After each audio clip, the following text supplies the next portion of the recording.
नमस्कार दोस्तों, स्वागत है आप सभी का इन्फो वर्ल्ड जैसे ऑनलाइन लर्निंग प्लेटफॉर्म पे। CUET 2022 के लिए सभी इंपॉर्टेंट करंट अफेयर्स, जितने भी आपको इंपॉर्टेंट करंट अफेयर्स है प्लस स्टैटिस्टिक्स जीके का इस सीरीज में आपके एग्जाम से जुड़े हर एक इंपॉर्टेंट क्वेश्चंस को इस सीरीज के माध्यम से करा दिए जाएंगे और आप सब इस सीरीज में निश्चित ही अच्छे कर जाएंगे। आइए दोस्तों, इसी एनर्जी और जोश के साथ इस सेशन को स्टार्ट करते हैं। और आज का सेशन का पहला क्वेश्चन है आपके सामने कि किस संस्था ने विश्व जनसंख्या रिपोर्ट की स्थिति जारी की है? विच institution release the state of world population report? आइए, आपका करेक्ट ऑप्शन है ऑप्शन बी। ऑप्शन बी आपका करेक्ट ऑप्शन है, UNFPA। तो आइए इसी क्वेश्चन के माध्यम से कुछ और जानकारी हम लोग हासिल करते हैं। IMF जो होता है, इसका फुल फॉर्म होता है आपका इंटरनेशनल मॉनेटरी फंड, जिसका स्थापना 1945 में किया गया था और हाल ही में अभी करेंटली इसका मेंबर देश जो है 190 देश इसके मेंबर हैं। वर्ल्ड बैंक की स्थापना अगर बात करें तो 1944 में वर्ल्ड बैंक की स्थापना हुई थी और UNFPA का फुल फॉर्म होता है यूनाइटेड नेशंस पॉपुलेशन फंड।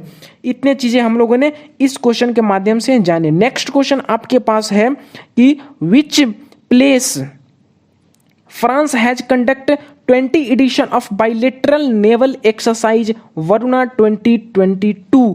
जो देखो, बाइलेटरल नेवल एक्सरसाइज, बाइलेटरल मतलब होता है कि दो, अब यहाँ पे बाइलेटरल नेवल एक्सरसाइज मतलब कि दो देशों के नेवी के बीच जो एक्सरसाइज होता है उसको बाइलेटरल नेवल एक्सरसाइज बोलते हैं। तो हाल ही में इंडिया और फ्रांस के नेवी के बीच में जो नेवल एक्सरसाइज हुआ है जिसका नाम वरुणा है, वो किस जगह में हुआ है? तो आपका करेक्ट ऑप्शन है अरबियन सी। अरबियन सी गोवा के पास में इस एक्सरसाइज को कंडक्ट किया गया है। और कुछ और इस जानते हैं कि प्रेसिडेंट, अभी फ्रांस के वर्तमान प्रेसिडेंट कौन है? तो इमैनुअल मैक्रोन, जो हाल बहुत ही चर्चे में अभी रह रहे हैं। आगे देखते हैं, नेक्स्ट क्वेश्चन आपके पास है कि which company has signed MOU with tech UAE to explore new business opportunity in the field of defence. देखो, टेक के साथ कौन से कंपनी ने, यूए के टेक कंपनी है जो UAE का, ठीक है, तो टेक जो है ना, इसका ये जो है UAE का टोटल डिफेंस और सिक्योरिटी का अथॉरिटी है ये टेक कंपनी। इसी के साथ कौन से कंपनी ने एक मेमोरेंडम ऑफ अंडरस्टैंडिंग साइन किया है बिजनेस अपॉर्चुनिटी के लिए इन द फील्ड ऑफ डिफेंस? तो आपका करेक्ट ऑप्शन है Bharat dynamic limited. Bharat dynamic limited ने UAE के टेक कंपनी के साथ business opportunity in the field of defence study के लिए, डिफेंस के फील्ड में ये इसको साइन किया गया है। और इस जानते हैं कुछ MOU का फुल फॉर्म होता है मेमोरेंडम ऑफ अंडरस्टैंडिंग। टेक का फुल फॉर्म होता है कि TEC का फुल फॉर्म होता है त्वाजुम इकोनॉमिक काउंसिल। और इसरो का स्थापना जो है देख लेते 1969 में हुआ था और वर्तमान में इसरो का चेयरमैन है S स्वामीनाथन। इसरो का हेडक्वार्टर बेंगलोर है और DRDO का स्थापना 1958 में हुआ था और वर्तमान चेयरमैन है G सतीश रेड्डी। इसका हेडक्वार्टर है आपका न्यू दिल्ली। प्लस एक चीज आप यहाँ पे ऐड कर लो कि DRDO का स्थापना और इसरो का नासा का स्थापना एक ही समय हुआ था, 1958 में इन दोनों का स्थापना हुआ था।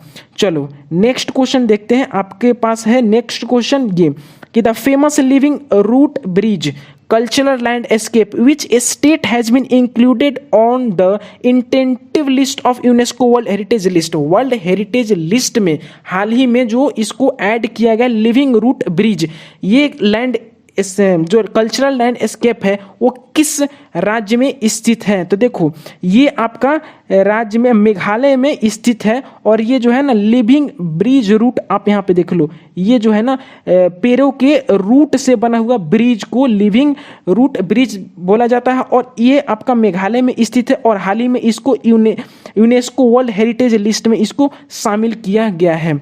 सो नेक्स्ट क्वेश्चन आपके पास है BB गुरुंग जो है who has passed away was the former chief minister of which state? अभी BB गुरुंग ने हाल ही में इनका देहांत हो गया है, वो फॉर्मर चीफ मिनिस्टर से किस राज्य के? तो ये सिक्किम राज्य के फॉर्मर पूर्व मुख्यमंत्री थे। और सिक्किम का राजधानी क्या है? तो सिक्किम का राजधानी गंगटोक है। सिक्किम को हम लोग वैली ऑफ राइस के नाम से जानते हैं और हिडन वैली ऑफ राइस के भी नाम से जाना जाता है। अदर स्टेट फेमस फॉर, जैसे उड़ीसा हो गया, Orissa leading producer of iron ore का लीडिंग प्रोड्यूसर माना जाता है। और हरियाणा पंजाब जो है व्हीट का लीडिंग प्रोड्यूसर माना जाता है। इसी के आगे हम लोग बढ़ते हैं। नेक्स्ट क्वेश्चन आपके पास है, ये देखो, विच player has on the BBC Indian sports women for the year award 2022। देखो, BBC Indian sport women of the year award 2022 के लिए किस खिलाड़ियों ने इस अवार्ड को जीता है? तो ये आपका है ऑप्शन बी, मीराबाई चानू। मीराबाई चानू संबंधित है वेट लिफ्टिंग से और BBC का स्थापना 1 जनवरी 1927 को हुआ था। नेक्स्ट क्वेश्चन की हम लोग बात कर लेते हैं। तो नेक्स्ट क्वेश्चन आपके सामने है, which day is mark as the world autism awareness day every year. प्रत्येक वर्ष वर्ल्ड ऑटिज्म अवेयरनेस डे किस दिन को ऑब्जर्व किया जाता है? तो आपका करेक्ट ऑप्शन है ऑप्शन ए, 2 अप्रैल को ऑब्जर्व किया जाता है। नेक्स्ट क्वेश्चन रिपीट हो गया है यहाँ पे, लेकिन इससे हम लोग कुछ और सीखेंगे कि which day is mark as world autism awareness day. तो यहाँ आपको पता है कि 2 अप्रैल को इसको हम लोग ऑब्जर्व करते हैं। और 2022 का थीम क्या था? 2022 का थीम था कि inclusive quality education for all, सबके लिए विस्तृत क्वालिटी एजुकेशन प्रोवाइड कराना। अब देखो, इसको हम लोग क्यों मनाते हैं, ऑब्जर्व करते हैं और वर्ल्ड ऑटिज्म डे 2 अप्रैल को? इसके पीछे का कारण यह है कि एक डिसऑर्डर होता है, ऑटिज्म स्पेक्ट्रम डिसऑर्डर। ये जो होता है ना, इसमें ये अर्ली चाइल्डहुड में ये होता है और इसमें जो होता है ना, रिपीटेड काम करने की ये चीज़ें देखने को मिलती है, जो पर्सन इससे डिसऑर्डर से अफेक्टेड होते हैं। तो इसी के अवेयरनेस को बढ़ाने के लिए 2 अप्रैल को हम लोग वर्ल्ड ऑटिज्म अवेयरनेस डे को हम लोग ऑब्जर्व करते हैं। नेक्स्ट क्वेश्चन आपके पास है कि which day is commemorated as international child's book day. ICBD international children's book day किस दिन को हम लोग मनाते हैं? तो ये आपका करेक्ट ऑप्शन है बी, 3 अप्रैल को हम लोग इसको ऑब्जर्व करते हैं। नेक्स्ट क्वेश्चन आपके पास है कि who has been appointed as the new director general of geological survey of India. का नया डायरेक्टर जनरल किसको अपॉइंट किया गया है? इनमें से आपका ऑप्शन करेक्ट ऑप्शन है section A, doctor S Raju को इन्होंने new director general of geological survey of India appoint किया गया है। नेक्स्ट क्वेश्चन आपके पास है कि which state will host the second edition of Khelo India university game 2021।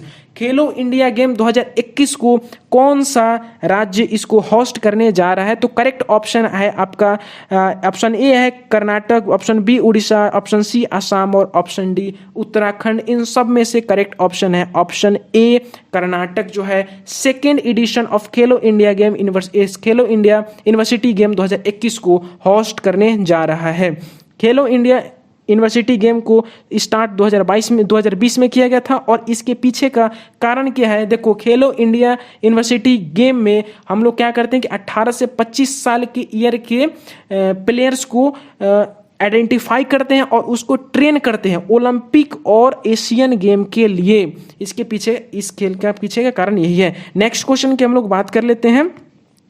Kaziranga national park is located along which Indian river. Kaziranga national park किस Indian river पे स्थित है? तो यहाँ पे ऑप्शन डी है, ब्रह्मपुत्र नदी के पे ये बसा हुआ काजीरंगा नेशनल पार्क है और काजीरंगा नेशनल पार्क आपका असम में स्थित है। ठीक है, चलो नेक्स्ट क्वेश्चन की अगर बात करते हैं तो टॉप टू पे फॉर यूपीआई, टैप टू पे for UPI is newly functionality launched by which digital platform. कौन डिजिटल प्लेटफॉर्म इसको हाल ही में लॉन्च किया गया है? तक ऑप्शन ए आपका गूगल पे, ऑप्शन बी फोन पे, भीम पे और ऑप्शन डी है आपके पास पेटीएम। इन सब में से करेक्ट ऑप्शन है गूगल पे। गूगल पे ने इसको हाल ही में लॉन्च किया गया। यूपीआई का फुल फॉर्म होता है आपका यूनिफाइड पेमेंट इंटरफेस। तो फिलहाल इस वीडियो में इतना ही।